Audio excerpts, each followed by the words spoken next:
پناہ مانگتا ہوں میں اللہ کی شیطان مردود سے، اللہ کے نام سے جو بڑا مہربان نہایت رحم فرمانے والا ہے۔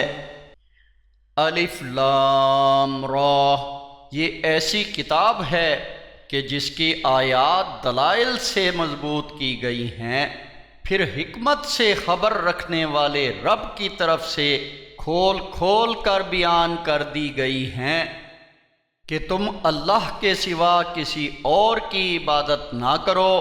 یقیناً میں اس اللہ کی طرف سے تمہارے لیے ڈرانے والا اور خوشخبری سنانے والا ہوں، اور یہ کہ اپنے رب سے بخشش مانگو اور اس کی طرف توبہ کرو، وہ تمہیں ایک مقررہ وقت تک سامان زندگی عطا فرمائے گا، اور ہر فضیلت یعنی زیادہ عمل کرنے والے کو زیادہ ثواب عطا کرے گا، اور اگر تم نے منہ پھیرا تو میں تم پر ایک بڑے ہولناک دن کے عذاب سے ڈرتا ہوں۔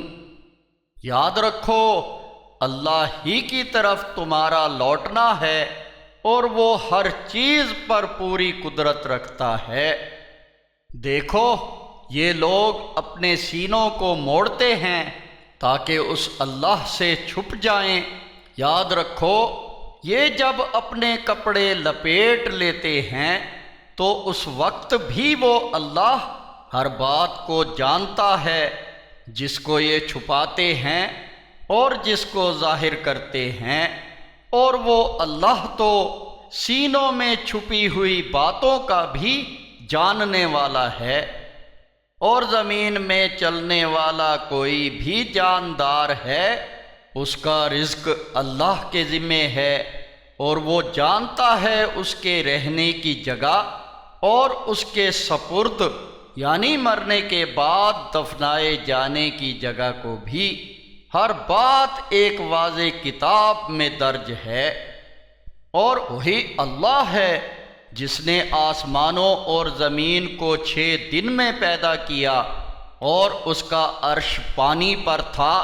تمہیں پیدا اس لیے کیا گیا تاکہ وہ تمہیں آزمائے کہ تم میں سے اچھے عمل والا کون ہے۔ اور اگر اے نبی محمد صلی اللہ علیہ وسلم آپ ان سے کہیں کہ تم یقیناً موت کے بعد اٹھائے جاؤ گے، تو جنہوں نے کفر کیا ہے وہ ضرور کہیں گے کہ یہ تو کھلا جادو ہے، اور اگر ہم ایک مقررہ مدت تک ان سے عذاب ہٹا دیتے ہیں تو یہ ضرور کہیں گے کہ اسے کس چیز نے روک رکھا ہے۔